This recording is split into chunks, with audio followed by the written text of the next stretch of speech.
Thank you.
followed by Iran, followed by protests and arrest of activists.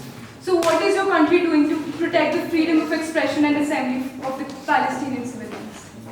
The Palestinian civilians are in a war zone.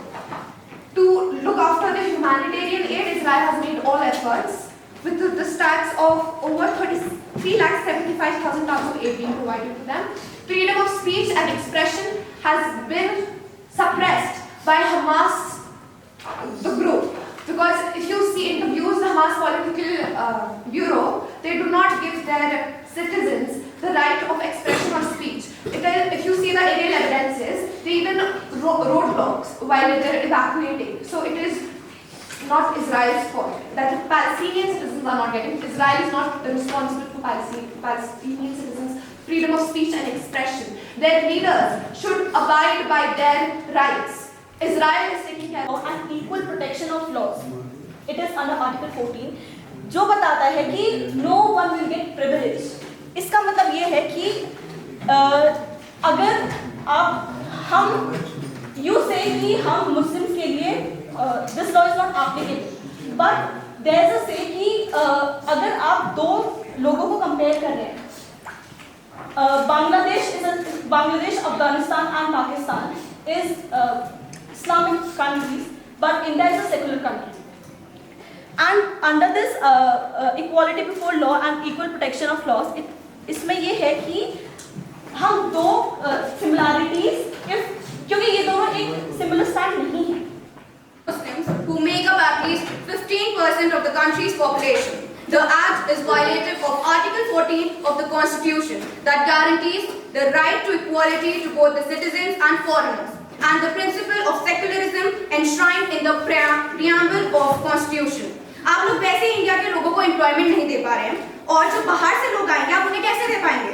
As many as 83 people were killed in the protests and riots from December 2019, March 2020 in Assam, Uttar Pradesh, Karnataka, Meghalaya and Delhi after the CAA was passed. I would just say that the law goes against the constitutional values of equality and legitimizes discrimination based on religion. Thank you. Thank you so much.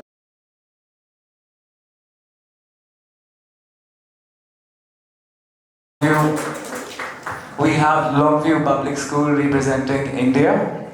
We have St. Joseph's College representing Pakistan. We have All Saints College representing Interim Government of Bangladesh. We have Dikshant International School representing United States of America. And a new concept introduced by us, that is the concept of a mixed delegation that has representatives from all schools, the delegates of China. So we will begin with the We will begin with the opening statement, and the opening statement shall be of 90 seconds. You will get a tap at 60 seconds, hinting that only 30 seconds remain, and the second tap will be at one statement.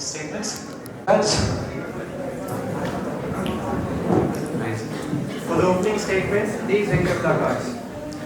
Alright, so first we'll have the delegate of Interim Government of Bangladesh.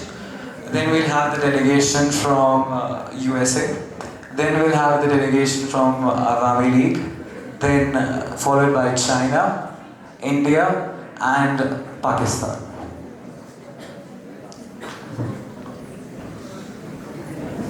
Alright, so whenever the delegates of Interim Government of Bangladesh are ready, you may start speaking. We will tap at 60 seconds, at 90, double tap.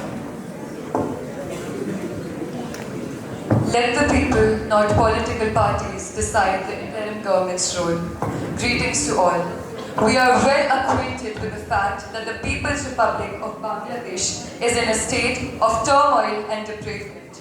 We assure that the UNIS-led government will bring out Bangladesh from its dark, desolate era, which has engulfed the lively spirits of the competent and meritorious youth.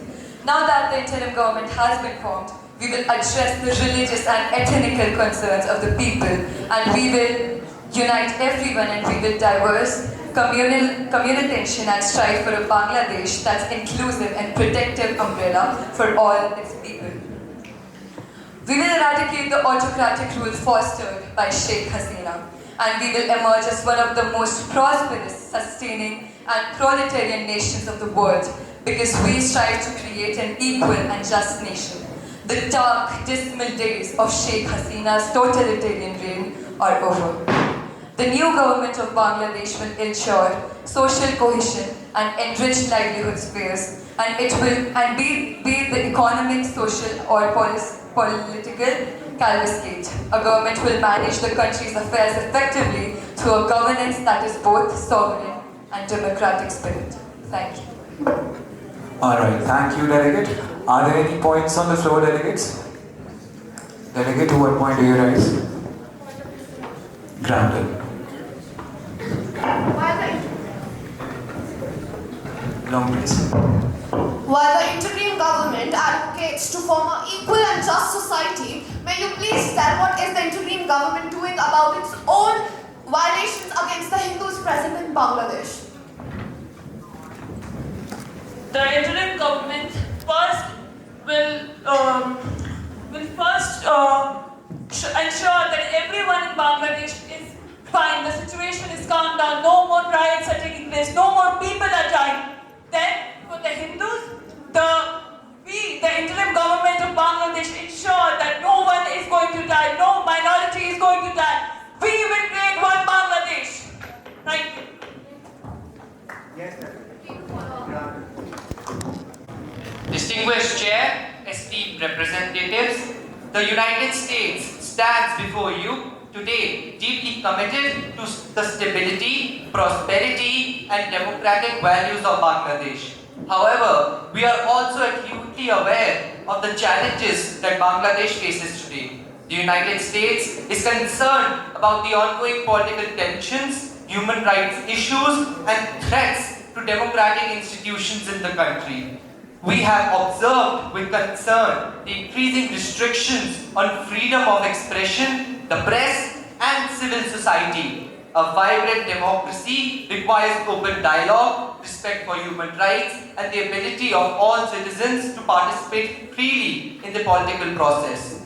We are particularly troubled by the reports of extrajudicial killings, enforced disappearances, and other forms of political repression.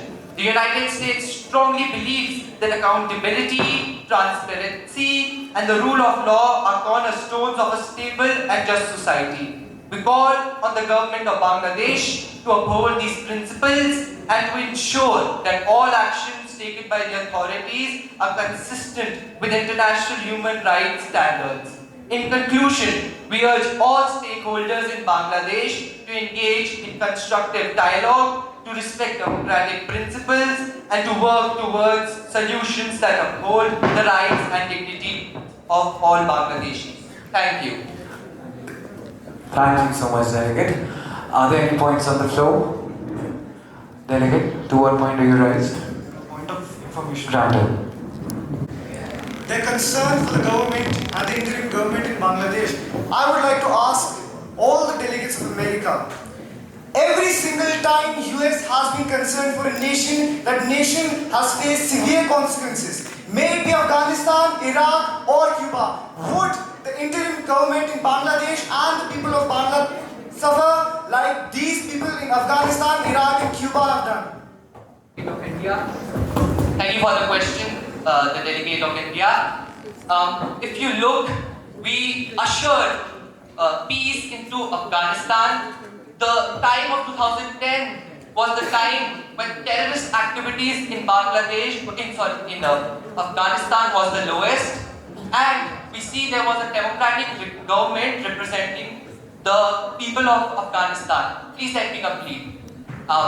If you were talking about every country that the United States supports faces problems, not at all. Let's look at Israel. Israel is a country that the United States supports, and due to the support of the United States, Israel has become a booming economy that helps the entire world. Alright.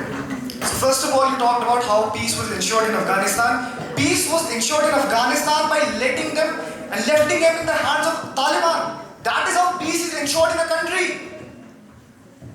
You talked about Israel. Israel is condemned in every part of the world for creating a mass genocide against the Palestinians. Talking about Iraq, you told them there is weapons of mass destruction in Iraq. Were there any weapons of mass destruction found in Iraq after you entirely destroyed Iraq? Chair and my fellow delegates, as I stand before you today, I speak not merely as a representative of Pakistan, but rather as a representative of a medium of speech for millions of people present in Bangladesh that have been ousted of a deserved job just because of discriminatory practices that are against the spirit of merit-based admission. Yet, this is not even the tip of an iceberg. As the peaceful protests against these violations were met with violence as response from the administration, the Pakistani Foreign Office has already expressed that Pakistanis are with the people of Bangladesh. Our goals are stability, harmonious effort, and positive development. In fact, we have unique possibility due to the current political changes, both for Pakistan and for Bangladesh. We can reconsider and improve bilateral relations, striving for reducing external factors, impact, and developing an independent and mutually beneficial nation. Frankly speaking, it is crucial to publicly refute rumors promoted by India that Pakistan had a hand in ousting Prime Minister. Question India on what happens to these refugees once they cross the borders. What happens to immigrants, especially from minority countries? Sometimes they are Muslim minorities too, as he mentioned, Rohingyas and Ahmadiyya Muslims. What happens to them? Because as far as I'm aware, in NRC detention camps in Assam, where most of Bangladesh last time went into refuge, they were treated with unhumanitarian conditions. They were not served clean water, healthcare or bedding. Please answer. As I mentioned in my speech earlier, India never closes its door for someone that's persecuted. Now, in this special situation, we might dissolve the CAA for some time and take in the refugees until the time this problem has been resolved. And if the extremist groups try to take over the states of West Bengal, then military rule and the presidential rule shall apply to West Bengal, and military shall move into West Bengal to protect the states of India. I would like to bring to your notice that I did not mention the CAA. I mentioned the NRC in Assam, where the people are being kept. Also, many of these immigrants that went into India before, I believe, 1971 are currently, 2 million of them in fact, are currently being persecuted under NRC itself. They are stateless. They do not have opportunities that are offered by the state. They cannot take, They cannot apply for student visa. They cannot take advantage of government policies. They have nothing there. Just ask a question. Simple question. How they treat refugees in Assam, in NRC, and why they are not closing their doors, closing their cages. Alright, so yet another habit of Pakistan, not understanding the crisis and everything very exactly. So the crisis states that the refugees are moving into the state of West Bengal, not Assam. Yes, the refugees might enter into the states of Assam, but at that time, as I've mentioned, that India never closes its door for someone that's been persecuted. And in this special case, we would take refugees until the problem has been resolved in Bangladesh.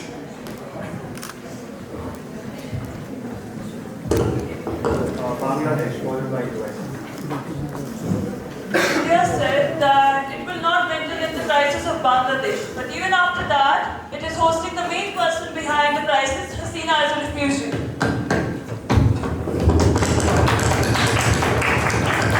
Once again, just to mention, do you really think that just a student protest is the sole reason behind the overthrow of an entire government? Just a student protest? Just a student protest is responsible for everything. And then the extremist groups have taken over Bangladesh. Now even your government, Muhammad Yunus, has been kidnapped. Now what are you supposed to do, my friend? The only option that Sheikh Hasina had was to come to India. Now that she is safe in India, she might come again to Bangladesh to once again help you. Wow. Okay. So you were saying that keeping Sheikh Hasina safe is good for you, but not for all those people who are dying in Bangladesh every single day.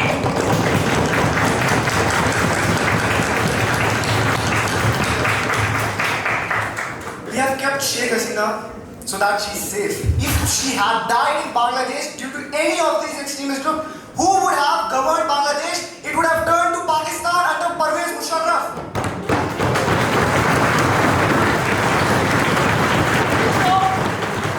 So if you're saying you're keeping Sheikh Hasina safe, so also you're saying that Sheikh Hasina is right?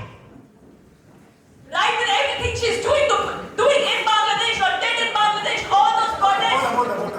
Sheikh Hasina is not paying the extremists to throw away your government, my friend. Sheikh Hasina is in India.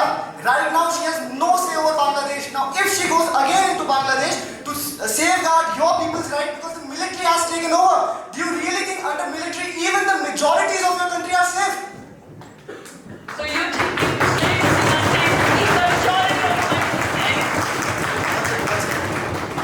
So you think keeping Sheikh Hasina safe, and if she goes back, the country will be fine and India will again help us, or you know how they help us during getting freedom from Pakistan, they will help us again. Do you assure us with that? Ask yourself, do you have any other option than that? Do you have any other option than that? Muhammad Yunus has not my friend. What other option do you have other than Sheikh Hasina government again? What about the re-elections? What about if there is some other leader Do in you the really country think sitting there? after a military coup, that military has taken power like Pakistan when Pervez Musharraf had taken control? Do you think military would allow re-elections? Muhammad Yunus is a great person. Now if he has been kidnapped, do you really think any other government would survive in Bangladesh for even one single day?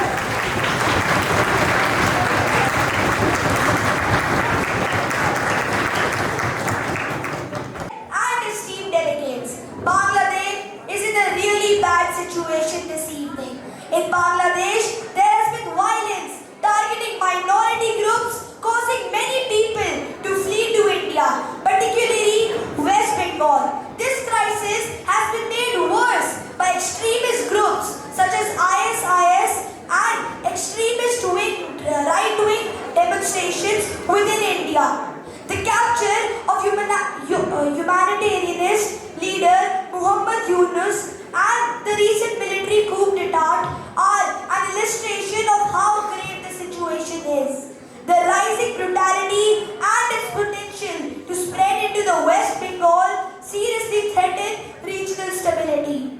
China deloads these acts of violence and calls on all parties involved to resolve their differences through peaceful means. We urgently demand immediate humanitarian support and regional cooperation for restoration of stability without further escalation.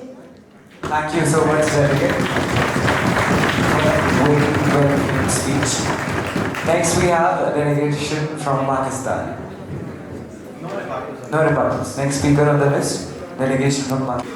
Honorable Chair, esteemed delegates, and my fellow citizens, the situation in Bangladesh has devolved into a humanitarian crisis that demands our immediate attention. The reported captivity of Nobel laureate Muhammad Yunus is a stark reminder of the political moment broiling the nation.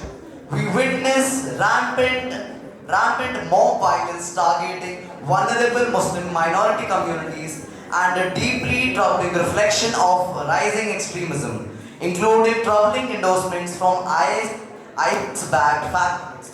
This escalating violence has directly led to a refugee crisis, with countless individuals fleeing into India, further straining regional stability. As members of the international community, we cannot remain silent.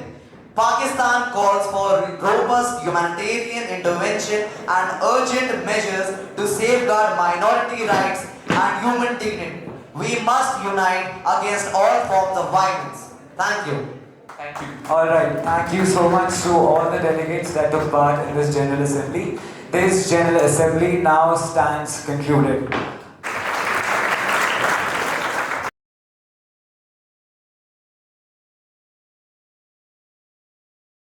Gentlemen, we hope that you had a great experience at SJC MUN.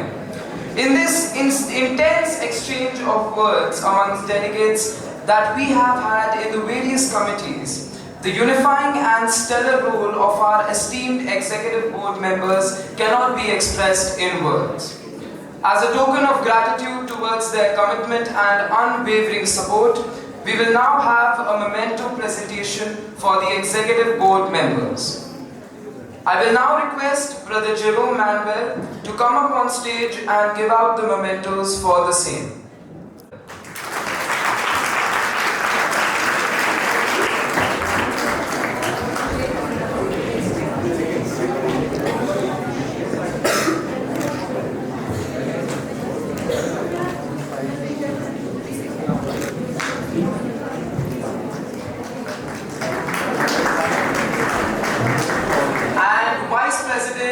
Mr. Harshit Sharma.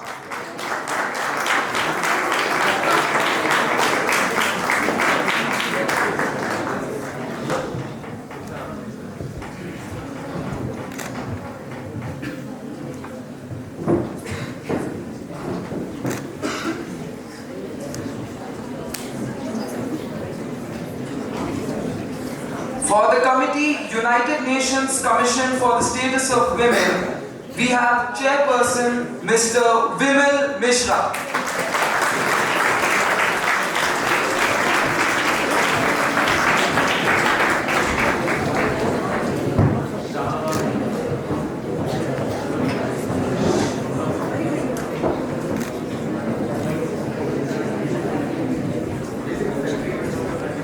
Thank you so much, brother.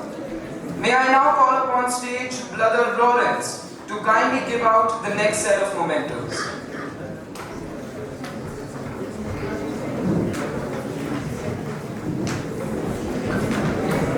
Next, we have the Vice Chairperson for the committee United Nations Commission for the Status of Women again. Vice Chairperson, Mr. Anubhav Sahu.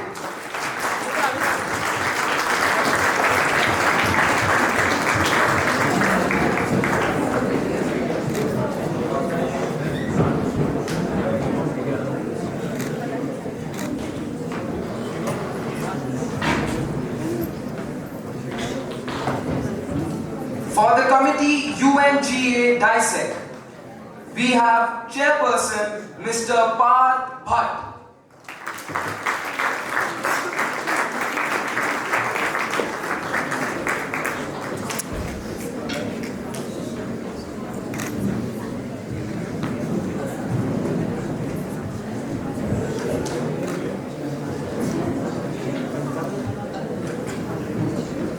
And Vice Chairperson Ma'am Khushi Agarwal.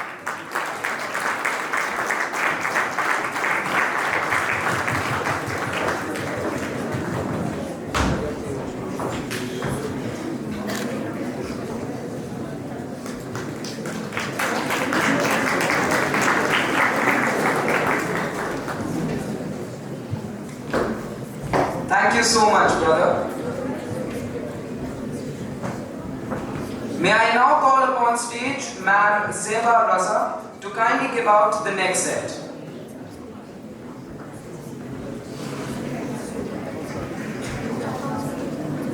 For the committee All India Political Parties Meet, we have moderator Mr. Aditya Dubey.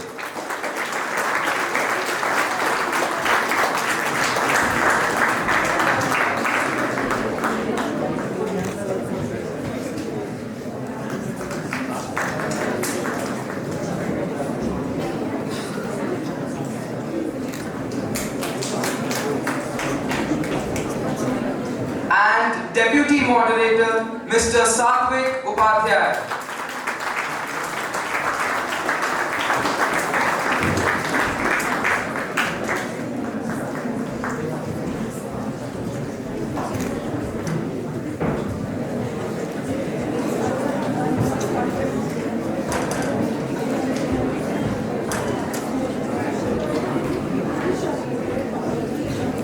For the committee, United Nations Environment Assembly, Chairperson Shivam Adhikari.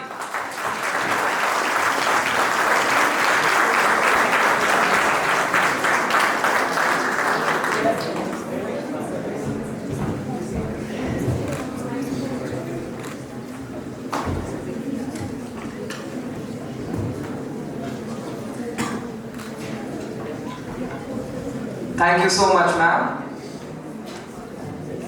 I would now like to call upon stage Ma'am Binita Bora to kindly give out the next set of mementos.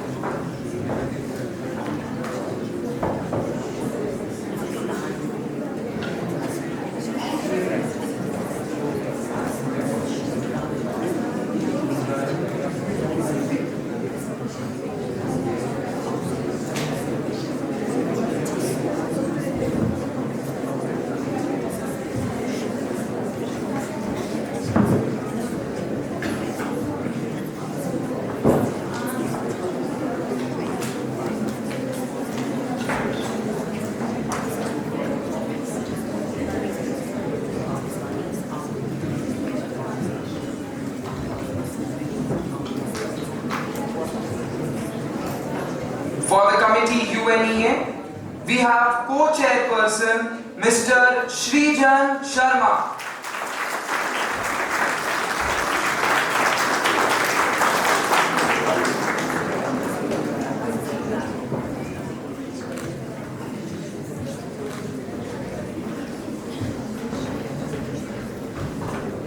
For the international press, we have head of IP, Ma'am Vanya Markin.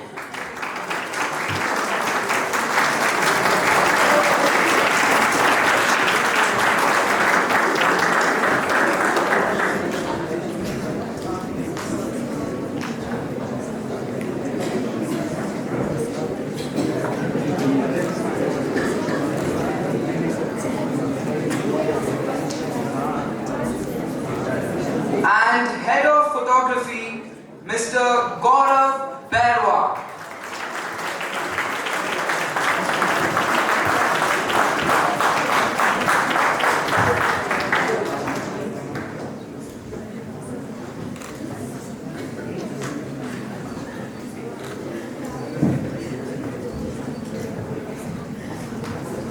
Thank you, ma'am. With that, we come to the end of this ceremony. I now request the Secretariat to commence the proceeding of the General Assembly. Ladies and gentlemen, it is a great pleasure to welcome you again. As we gather here today, it is an honor to have with us Reverend Brother Steve Fernandez, Provincial and Director of Ministry Office, and Reverend Brother Cedric Andre, Chairman of our school. We love to have your company, sir. Before we start with the prize distribution ceremony, I would like to call upon stage Pranav Prakhar Pandey to share with us his experience of MUN as a delegate. The prize will not be given to you. You have to earn it. Good evening, respected Principal Brother Jerome, Brother Saldo, Brother Lawrence, Headmistress Ma'am, Honorable guests, Executive Board members, teachers, and esteemed delegates. It has been a wonderful experience for all of us. Each delegate here has performed exceptionally well. I congratulate all the delegates present here for their fantastic performance and active participation in their respective committees. All of us may not take home prizes, but certainly we will take home precious memories. I also extend my heartfelt gratitude to everyone who has been a part of this event. Each committee witnessed mesmerizing speeches and interesting debates. We deliberated on major issues and passed resolutions for these issues which our world is currently dealing with. We are glad to have conducted this conference despite dealing with difficulties.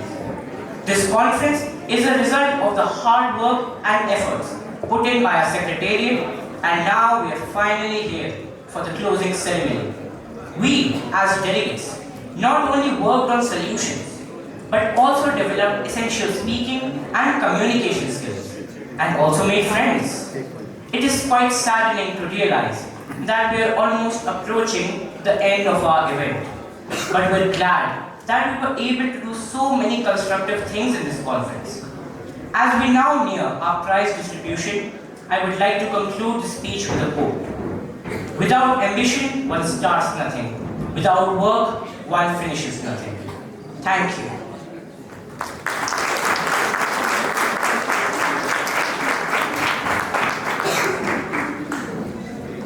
We as MUN delegates are not blindly optimistic, but pragmatically hopeful. Yes, we do come from different backgrounds, but the shared commonality that we have as a group is in itself the reason why modern United Nations is not just an activity. A sincere thanks to one and all for making this event fruitful. What follows next is the moment we have all been holding our horses for. Please sit tight for the prize distribution ceremony. But first, I would request our President, Shivam Adhikari, to kindly address the gathering.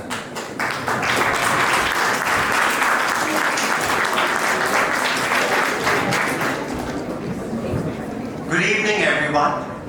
It's been 2 years since the inception of St. Joseph's College Model United Nations. And now we proudly stand together for the 3rd edition, which has grown leaps and bounds in quality and participation. As I stand here on this podium, once again after 2 years, I am reminded of a story that embodies the essence of what winning and not winning truly mean. There was once a famous athlete who was known for his incredible talent and numerous victories. But one day, during a crucial competition, he faced the defeat that he never expected, that shattered him. After the loss, he went to his coach, feeling like a failure. The coach simply smiled and said, "You haven't lost. You've gained something far more important, and that is the experience. Every loss is a stepping stone to success, only if you learn from it."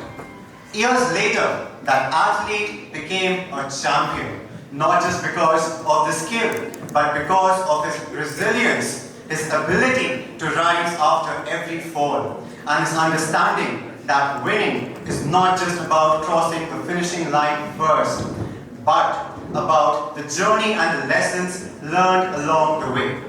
In life, we all experience victories and defeats, but remember, it's not the outcome that defines us, it's our response. Winning exemplifies the power of hard work and determination.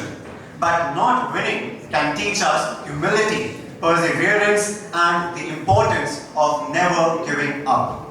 Dear delegates, today I want to congratulate each and every one of you, not just for the awards you may receive, but for the growth you've shown, the challenges you've overcome, and the courage you've displayed.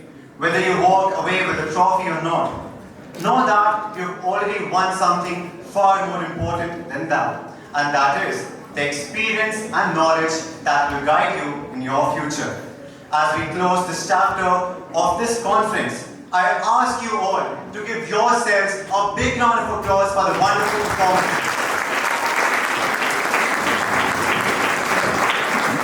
You all have contributed significantly in the success of this conference.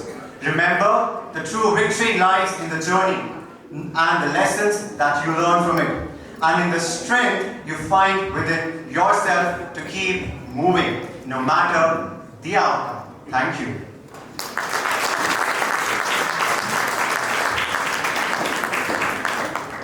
I would also request request Reverend Brother Fernandez to kindly come up on stage and give out the prizes to the members of the committee UNHRC. The portfolio names, the verbal mentions are requested to kindly stand on your seats. Delegate of Myanmar and China.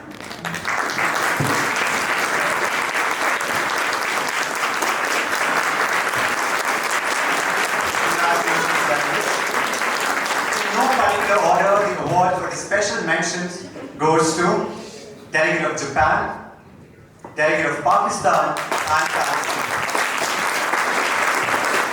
Please come on the stage to receive your awards.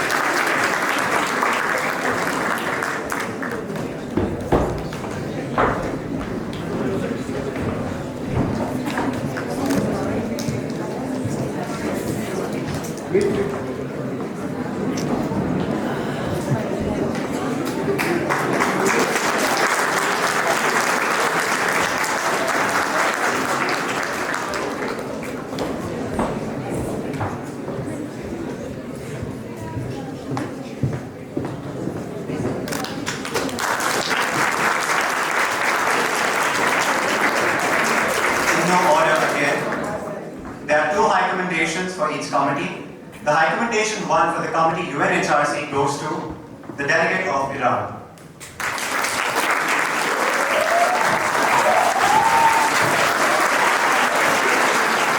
Delegate of Israel.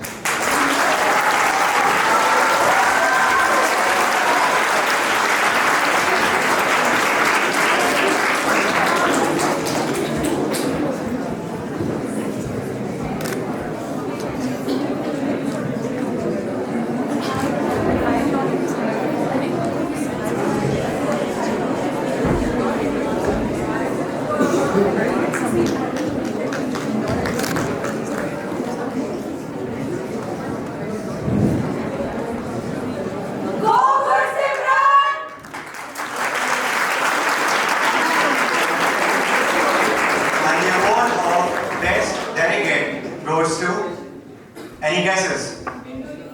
Goes to the delegate of Indonesia.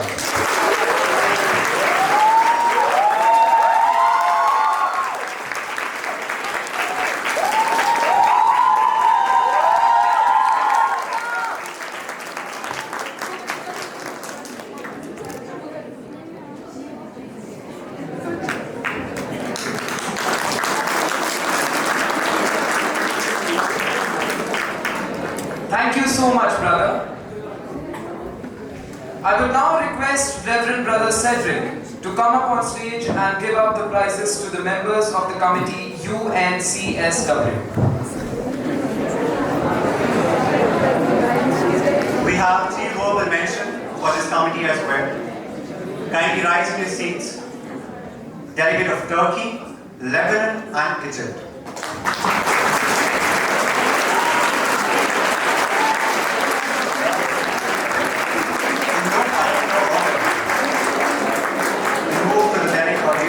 Special mention. The first special mention goes to the delegate of Morocco.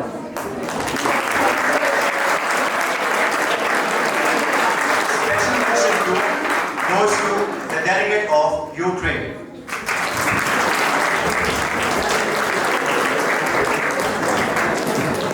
Special mention 3.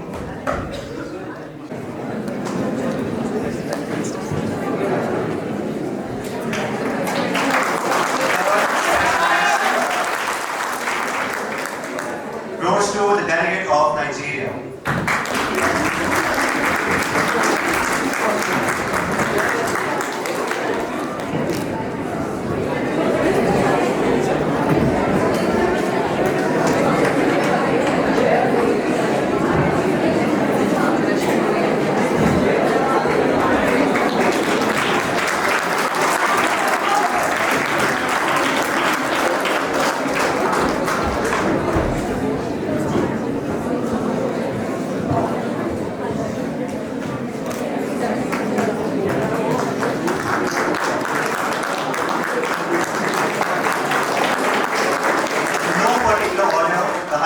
Accommodation 1 goes to the delegate of UAE.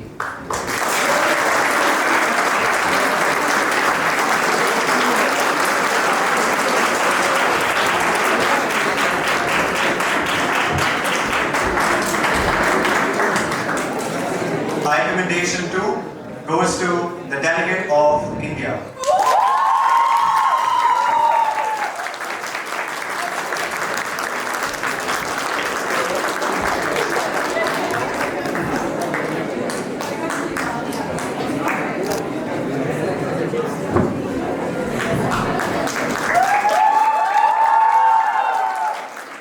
And the award of best delegate in the committee UNCSW goes to delegate of Russia.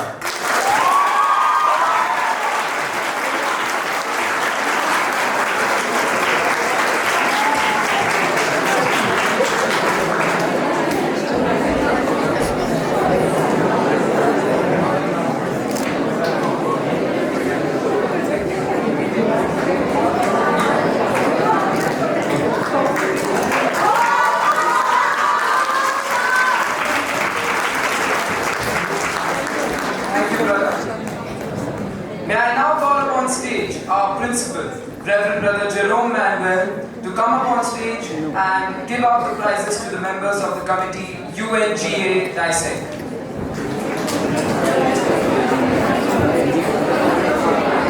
We have 3 honorable mentions in this committee: delegate of Russia, Syria, and DPRK.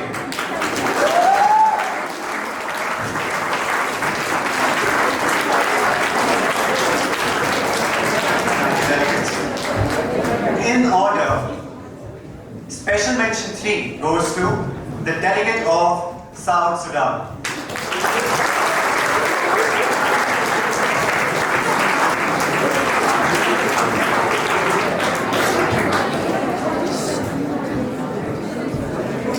Special mention 2 goes to the delegate of Afghanistan.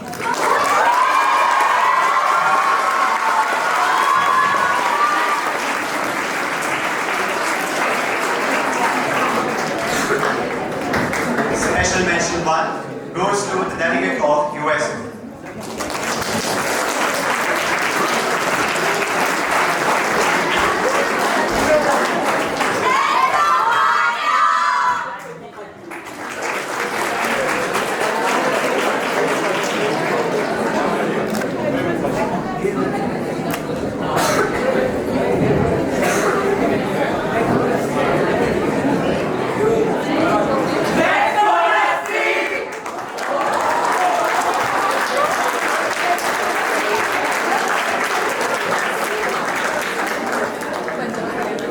In order, High Recommendation 2 goes to the delegate of Jordan.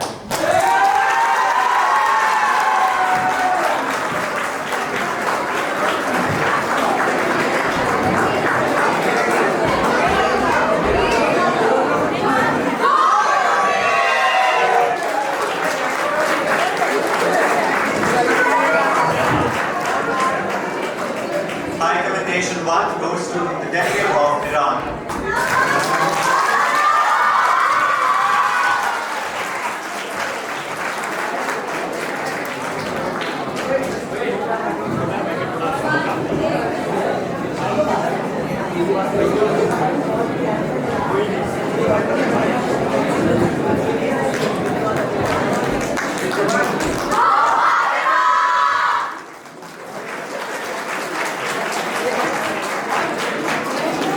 And the award of best delegate goes to delegate of Israel.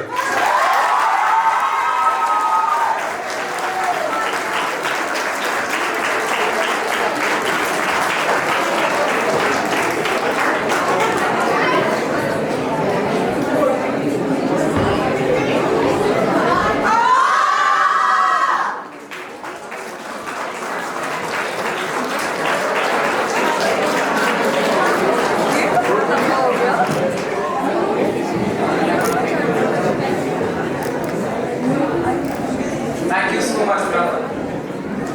I now request Brother Lawrence to give out the prizes to the members of the committee UNEA.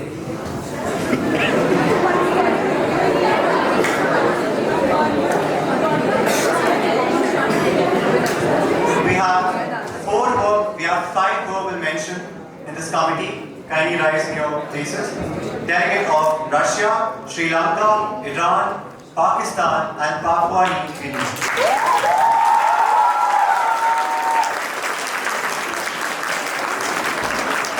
Thank you, delegates.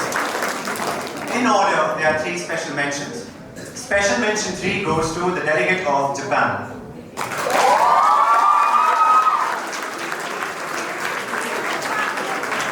Special mention 2 goes to the delegate of Norway.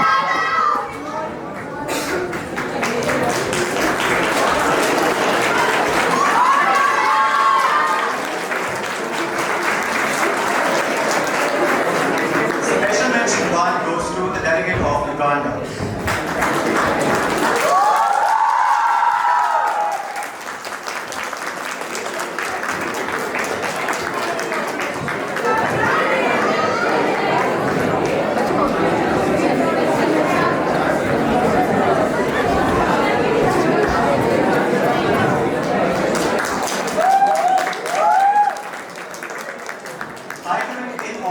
Recommendation 2 goes to the delegate of Korea, South Korea.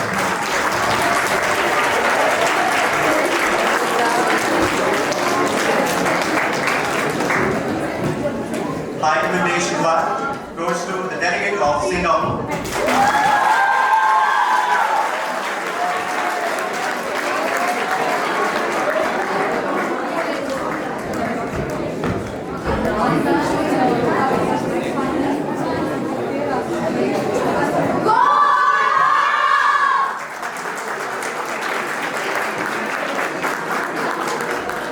And the award of best delegate goes to delegate of Switzerland.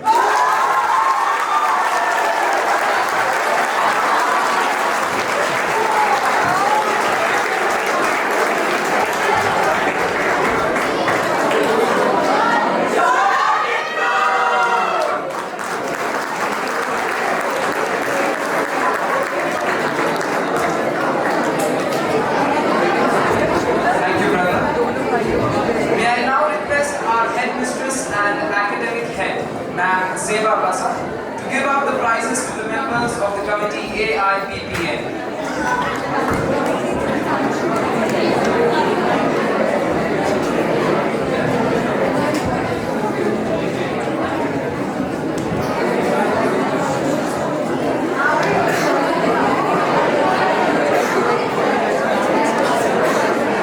We have 2 verbal mentions in this committee, Mahua Moitra and Rahul Gandhi.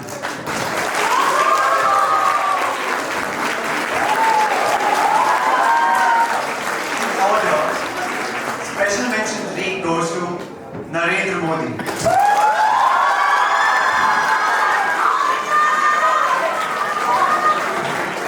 Special mention 2 goes to Uddhav Thackeray.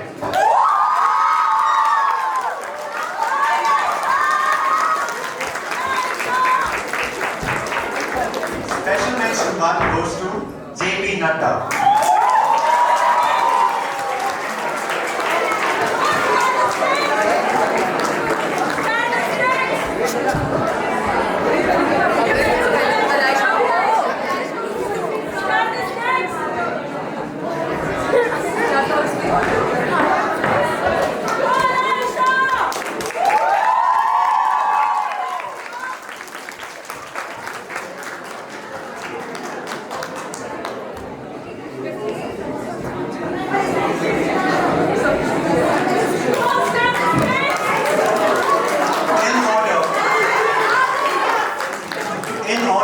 Recommendation 2 goes to Asaduddin Owaisi.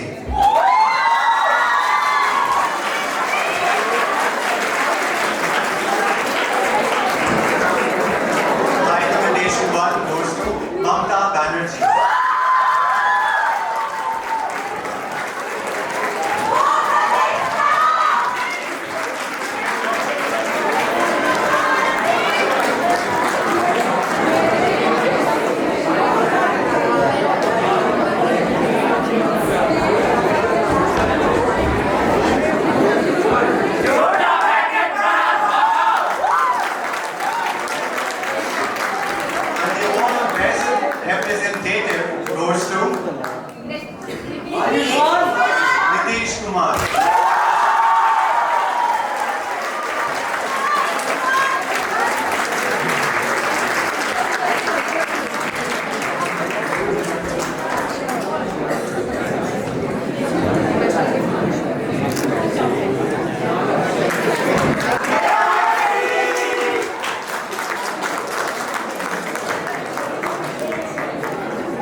Mrs. Tikku, Directors Dikshant International School, to come up on stage and give up the prizes to the members of the IP.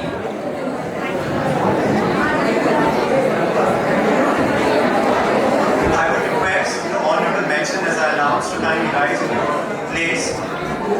In the category Best Photographer, we have one honorable mention, and that goes to Mohammad Farzan. Thank you, delegate. And the award of Best Photographer goes to Arpita Anand.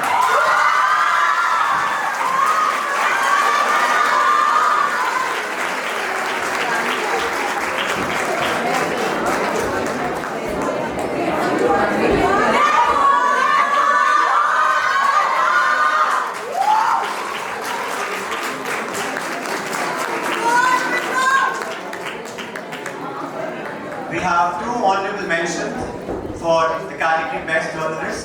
Please stand in your seats. The first honorable mention goes to Hansika Kohli, and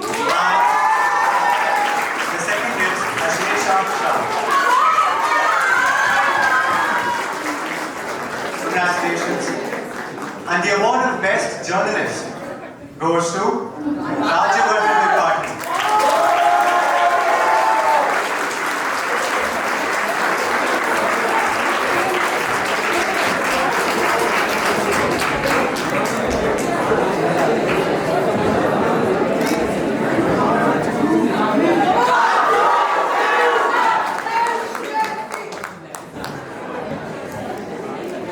Thank you very much. May I now request our Secretary General, Swarnim Phatak, to declare the Best School Delegation Award. May I also request Brother Fernandez to kindly come up on stage and give up the prize to the best school. Any guesses? It is indeed St. Mary's College. The delegates are requested to come up on stage to receive their trophies with their respective teachers. Thank you. Delegates, please come up on stage here, right on the stairs, with your respective teachers to take the trophy. The Jerome Manager to present the plaques to the members of the Secretariat of SJC MUN 2024. I would also request the members of the Secretariat to kindly come up on stage as your names are being called out. We begin with the President, Shivam Adhikari.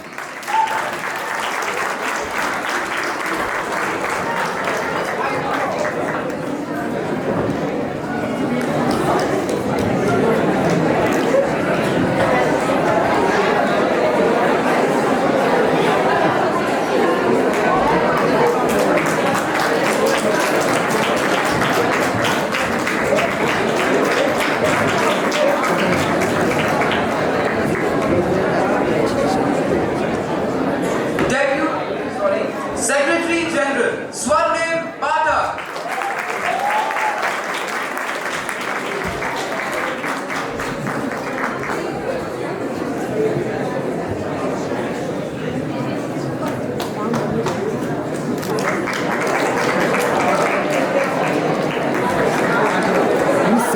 Certificate behind. Yeah. Come there. No.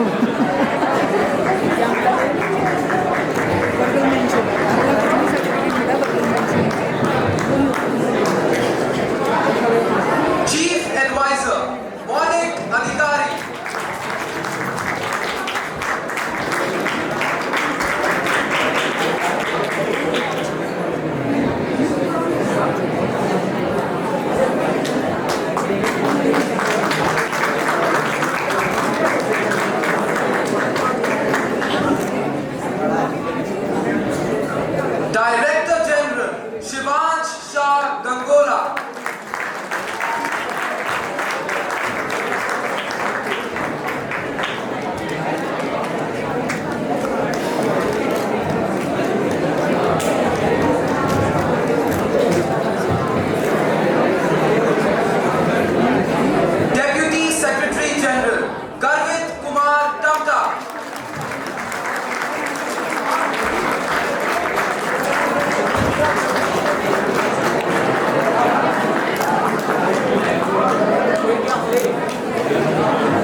the next set of mementos.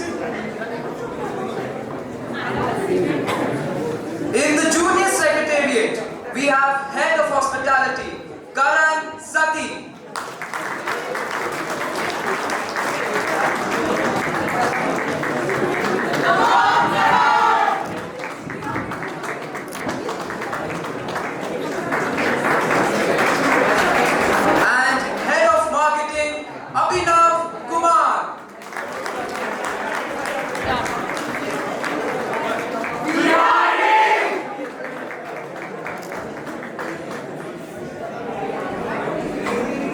Thank you, everyone.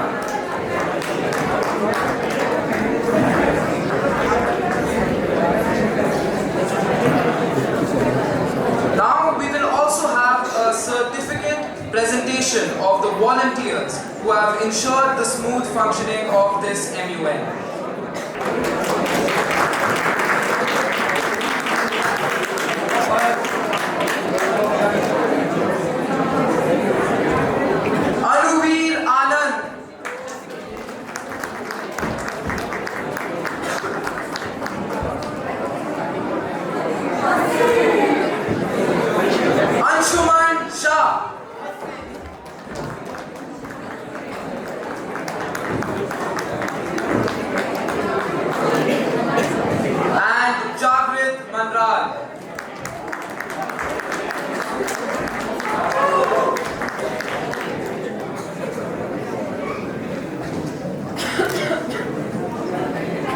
Thank you, ma'am. I will now request Dr. Tiwari to hand out the next set of certificates.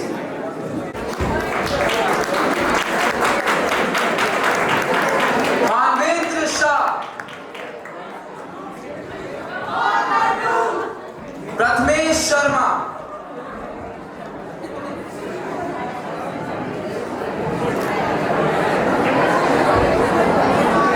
And Kabir Shrivastava.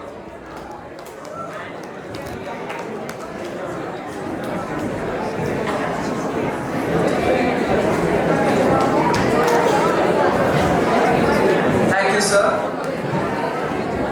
I will now request Mr. Rakesh Bhatt to hand out the next set of certificates. Mridul Mehra. Harshvardhan Tiwari.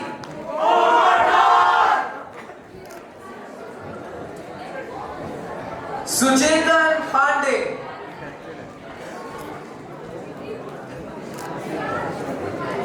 Panshul Shah.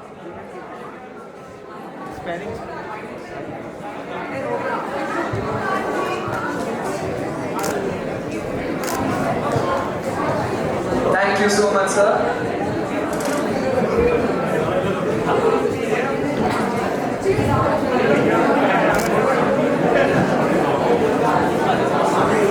I will now request Ma'am De Costa to hand out the next set.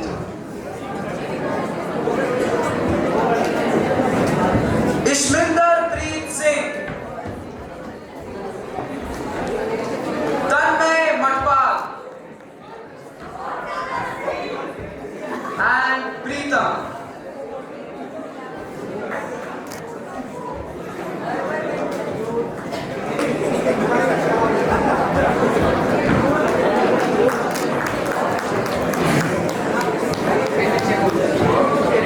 Thank you, ma'am.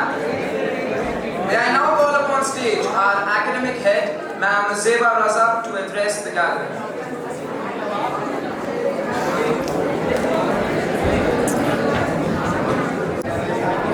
A very good evening to everyone present here. Reverend brothers, respected teachers and guests, distinguished members of Secretariat and Executive Board, and valued delegates. As we reach the conclusion of the 3rd edition of St. Joseph's College Model United Nations 2024, I stand here filled with gratitude and a profound sense of accomplishment. Over the past 2 days, the delegates' active participation and engagement have made this conference worthwhile. The passion and dedication our young diplomats have shown are truly remarkable. Dear delegates, the SJC MUN is a platform for young minds to explore, analyze, discuss, debate and collaborate. You have all demonstrated these qualities with great zeal. You have shown that you are not only aware of the challenges our world faces, but also committed to finding solutions. As we close this chapter, I urge all of you to carry forward the lessons you have learned here, and I encourage each of you to keep this spirit of collaboration and understanding alive. The world needs leaders who are informed, empathetic, and ready to engage in meaningful dialogue. Let this experience be the foundation upon which you build your future contributions to society. I would like to congratulate the winners and commend all participants for their exceptional performance. I feel immense pride and admiration for each of you for your active participation and involvement.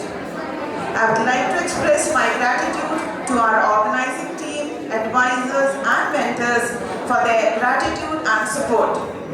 Thank you all for making St. Joseph's College Model United Nations 3.0 a remarkable experience. Satabanam Satamen.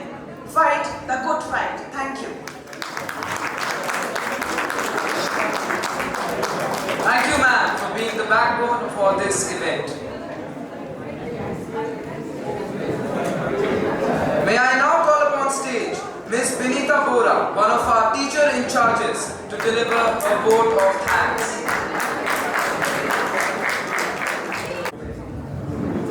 Very good evening, everyone. I know this is the most boring part, I guess, for most of the delegates, but I'll take a few more minutes because this is most important for most of us, the organizing team.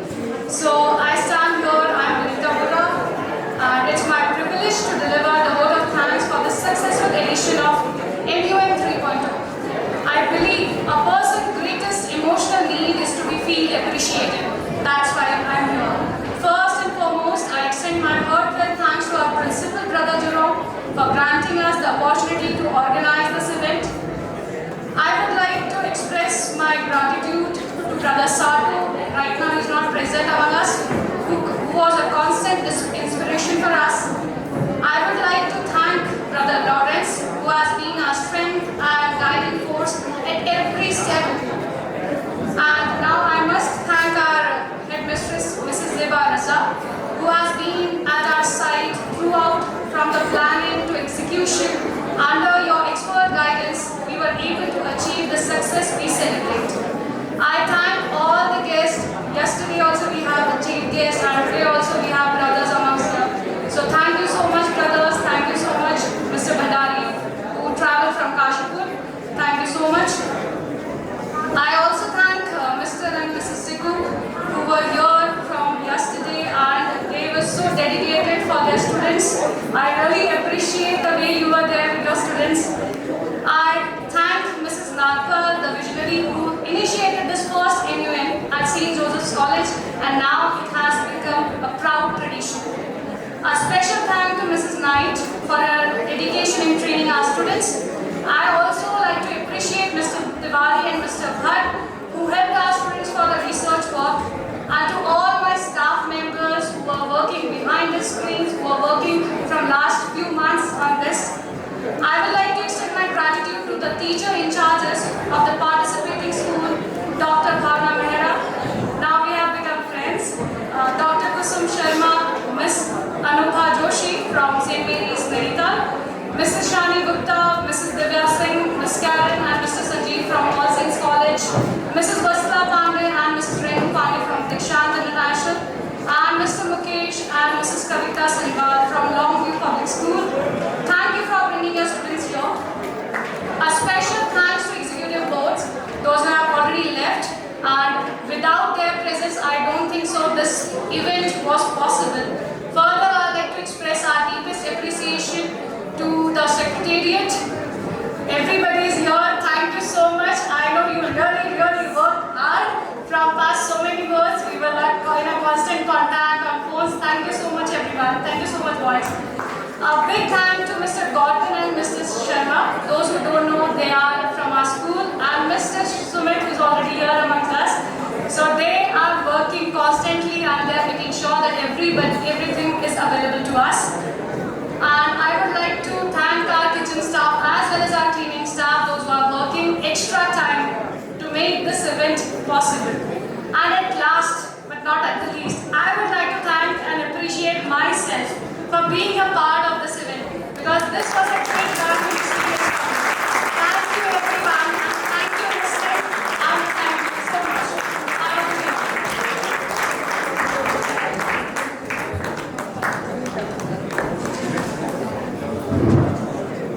Thank you so much, ma'am. I would now like to invite our Secretary General, Swarnim Pathak, to declare this conference closed. Thank you, everyone. Success is not a destination, but a journey that shapes us. Good evening, everybody. It is time we bid farewell. 2 months of rigorous hard work for a conference of 2 days, which honestly passed by in the blink of an eye. It seems as if it was just an hour ago when I had declared the conference open, and now we are here at the closure of this event. Some of us with trophies in our hands, and all of us with precious memories, hope, and most importantly, righteousness in our hearts. An event of such grandeur could not have been possible without the support of the school administration, brothers, HM ma'am, of the teachers, especially Ms. Benita, the selfless volunteers, and most importantly, my backbone, our Secretariat, especially the president of our conference. We are all taking back quite a lot from this conference, and I hope that in the near future, you all will reflect upon the resolutions that were passed and the solutions that were proposed to ensure that every individual receives social, political, and economic justice, and the world has peace. I embraced one world, one family in my opening statement. And now that we are here, I think it's only fair that I add one future to it. Thus, now I say it with pride, that our dream of one world, one family, and one future is surely near. As I conclude, let today not be an end, but a spark that ignites the flame of continuous learning and growth. Because our future is indeed shaped by the seeds that we plant today. With this, I, Swarnim Pathak, the Secretary General of St. Joseph's College, Model United Nations 2024, declare this conference closed.